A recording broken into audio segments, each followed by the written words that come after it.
E Fernando Diniz é o novo técnico do Corinthians. A reunião que definiu a contratação não durou mais do que meia hora. Quero trazer uma série de bastidores sobre esse acordo, começando com a questão salarial. Fernando Diniz e seus 3 auxiliares vão custar R$ 2 milhões por mês ao Timão, exatamente aquilo que gastava com Dorival Júnior. Importante registrar que trata-se do maior salário de Fernando Diniz ao longo da carreira. Técnico que, enquanto dirigiu o Vasco, tinha direito a R$ 1.200.000 mensais. Lá atrás, quando dividia-se entre seleção brasileira e Fluminense, ele tinha direito a R$ 1.300.000. Eram 800 mil da CBF e outros 500 mil do Fluminense. Contrato até 31 de dezembro, a justificativa para um contrato mais curto diz respeito ao mandato do presidente Osmar Stabile, que se encerra no fim do ano. Mesmo caso do Marcelo Paes, o executivo de futebol também tem contrato somente até dezembro e foi o grande entusiasta da ideia e da contratação do Fernando Diniz. O novo comandante alvinegro começa a trabalhar nessa terça-feira e já estreia no meio de semana em jogo contra o Platense pela Libertadores da América na Argentina.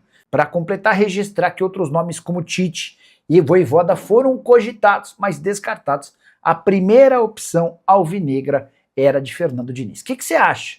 Vai dar certo ou não vai? Já usa o espaço para comentário para registrar sua opinião. Só não esquece de deixar like e de se inscrever no canal. Ó, o clima, hoje o Dorival passou lá, ele não costuma fazer isso, mas passou para se despedir de todos os jogadores, de todos os funcionários no Corinthians. E até antes dele chegar, o que me passaram lá no Corinthians, tá? É que era um clima de festa, né? Parecia que o Corinthians tinha sido campeão. Os caras estavam na boa, sorrindo, conversando tranquilamente, brincando. Enfim, uma fonte me disse o seguinte: Samir, parece que eles tiraram um peso das costas, tá? Realmente, os jogadores não estavam muito felizes, né, com o trabalho do Dorival Júnior, tá? E eu acho também que eles não entenderam o momento que o Corinthians está passando, né? Que o Corinthians, na verdade, virtualmente, ele está na zona do rebaixamento, né? A Chapecoense tem um jogo a menos que o Corinthians. É claro que é um jogo difícil contra o Bahia, mas tem. Enfim, então eu acho que eles não entenderam muito bem. Então hoje o clima lá era um clima de festa, um clima de alegria, um clima de paz, de brincadeiras, todo mundo na boa. Os jogadores do Corinthians, esse elenco tem um perfil realmente muito diferente de todos os elencos que a gente viu. E não há cobrança nenhuma por parte da diretoria. Eles estão confiando que o Fernando Diniz vai ser a salvação, porque o Marcelo Paes não tem perfil de cobrar e nem o Osmar. Eles não cobram jogadores, tá? Enfim, então o clube está realmente assim, amando dos atletas que fazem o que querem, por isso que o Memphis dá tanto pitaco, enfim, o clima é de festa, o clima é de alegria no CT, foi o que me falaram hoje, abre aspas, né? Parece que tiraram um peso das costas. Comenta aqui embaixo o que você acha isso. Aqui a verdade nua e crua para vocês, tá certo? Vocês vão ficar sabendo sempre a verdade aqui. Vamos falar agora, né, da busca por treinadores. Tite foi procurado? Não. Felipe Luiz foi procurado? Não. O Silvinho foi procurado? Não. O Galhardo foi procurado? Não. Diniz sempre foi um nome no Corinthians, tá? Os nomes foram cogitados, citados. Nomes como Tite. Se o filho dele não estivesse lá na comissão técnica, quem sabe a gente poderia abrir uma conversa. Felipe Luiz, não vamos nem fazer a proposta. Assim, eles arrumavam as próprias desculpas em relação aos outros técnicos, né? O Felipe Luiz, eles falavam que já tinha recusado o Cruzeiro, que quer trabalhar na Europa, então não vamos atrás. O Galhardo é muito caro, então não vamos atrás. O Tite tem um filho dele, então não vamos atrás. Não estou nem falando que eu queria um desses, nada. O blend aqui é totalmente informativo, tá? O Silvinho, ele tem um contrato lá na Albânia também, enfim. Todos os nomes que foram citados realmente foram colocados na mesa, conversaram, né? Todos ali conversaram entre Osmar Stabile e Marcelo Paes, tiveram uma conversa em relação a esses nomes. Mas o único nome que recebeu uma proposta, que foi procurado oficialmente, foi Fernando Diniz. É um nome que ele não era unanimidade, mas entre Osmar e Marcelo Paes, sim. O Marcelo Paes foi quem tinha o sonho de trabalhar com o Fernando Diniz no Corinthians, tá? E ele tinha essa vontade, né, de trabalhar com o Diniz, tentou no Fortaleza, enfim, agora está realizando seu sonho.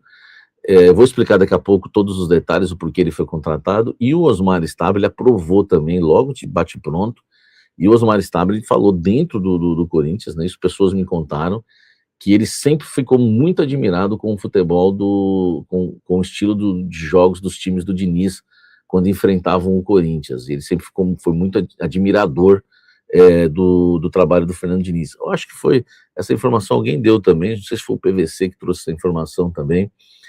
Enfim, o Osmar também super admirado. Então, assim, não vamos, quem não quer o Diniz não vai colocar só na conta do Marcelo Paz, tá?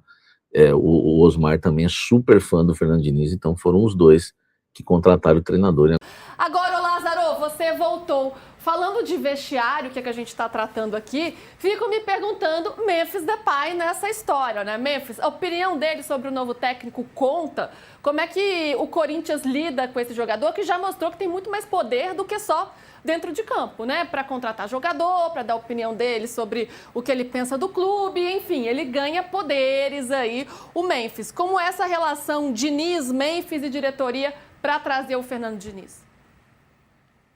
É um ponto interessante, mas antes, rapidamente, eu saí porque justamente tocou o telefone, e aí eu falei com uma pessoa, inclusive, eu falei com uma pessoa que, inclusive, até brincou comigo, assim, ó, vamos dormir, parei para almoçar agora, e aí parei para te ligar.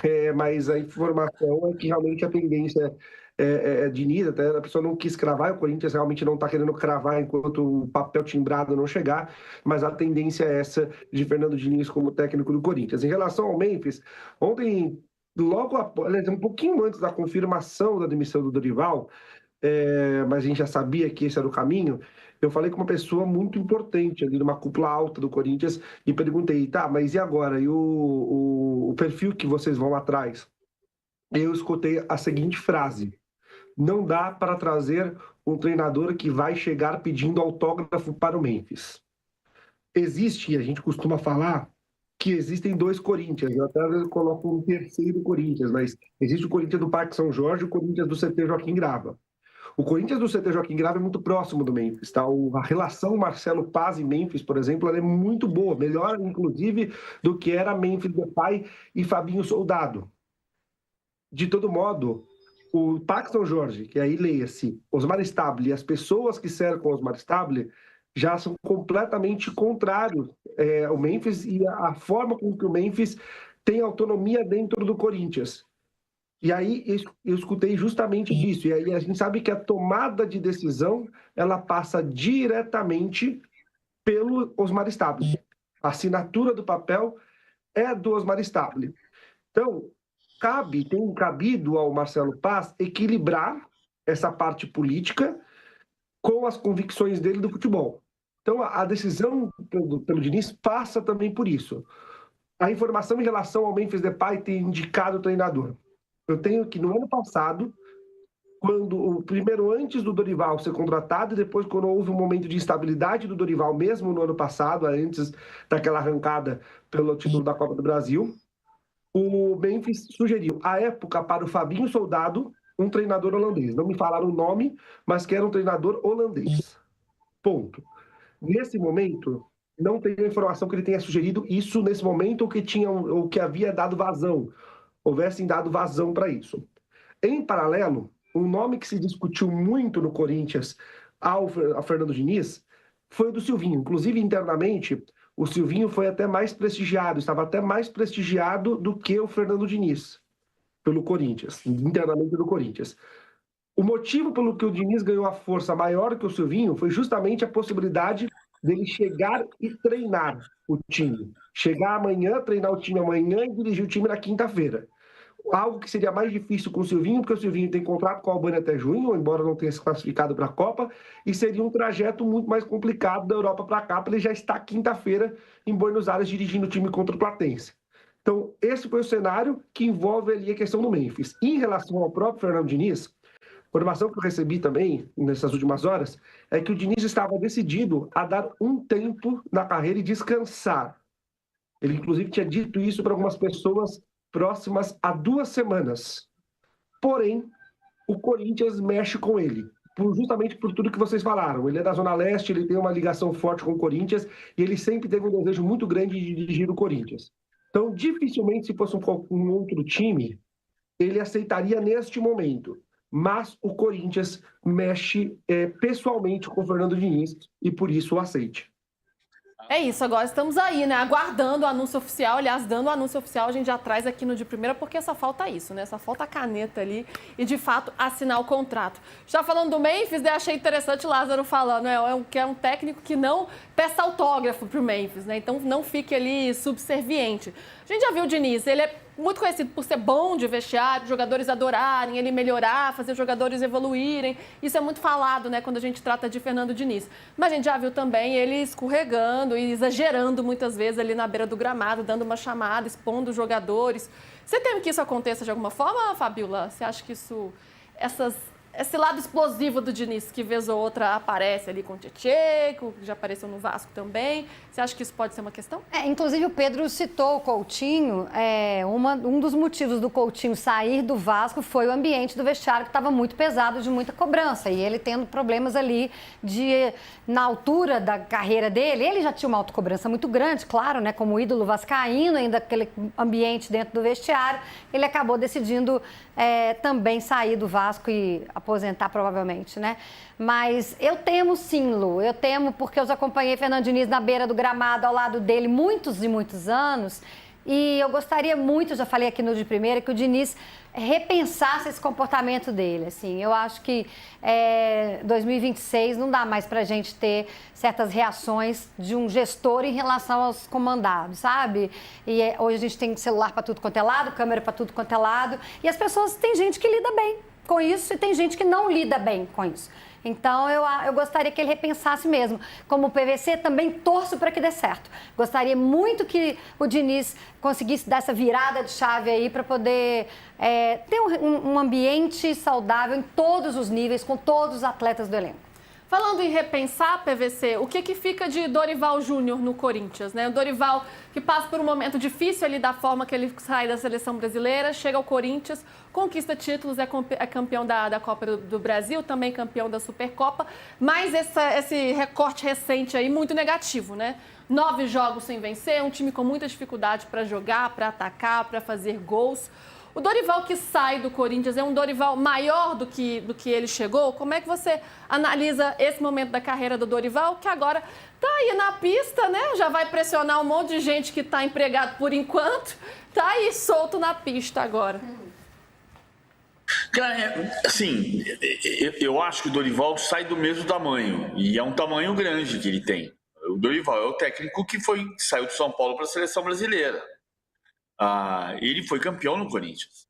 Agora, eu acho que a gente muitas vezes atribui exclusivamente ao técnico o sucesso ou o fracasso de um clube, e o clube muitas vezes fracassa com o técnico. Eu ouço assim, o técnico que foi deixado de lado na escolha do Corinthians, o Vojvoda. O Vojvoda fracassou no Santos. Verdade. O Santos não fracassou com o Vojvoda? O que o Santos entregou para o Vojvoda como capacidade de organização de uma equipe? De organização, nem de equipe, de organização. O Santos tem fracassado com o Santos, por isso o Santos tem 15 técnicos nos últimos 5 anos. Então, acho que o Dorival conseguiu fazer um trabalho de 9 meses em que ele foi campeão da Copa do Brasil. Isso não é suficiente para mantê-lo no cargo num clube num ano que começou com 21 jogos, 7 vitórias. O Corinthians tem exatamente a conta do mentiroso, né? 7 vitórias, 7 empates, 7 derrotas e o técnico está demitido. Mas isso significa que o Dorival é um técnico ruim? Ele tem um karma, né? Ele sai do Flamengo e o Flamengo contrata o técnico vice-campeão dele. Ele sai do Corinthians e o Corinthians contrata o técnico vice-campeão dele. Acho que eu vou ser vice-campeão com o Dorival para depois tentar ser contratado para o lugar dele. Fala pessoal, estamos aí com atualizações importantes do Corinthians. Se inscreva e ative o sininho para receber mais atualizações do Timão. Deixe seu like, que é muito importante para o crescimento do canal. Utilize o espaço aqui embaixo para registrar sua opinião. Ficamos por aqui com mais esse giro de notícias. Um abraço e até o próximo vídeo.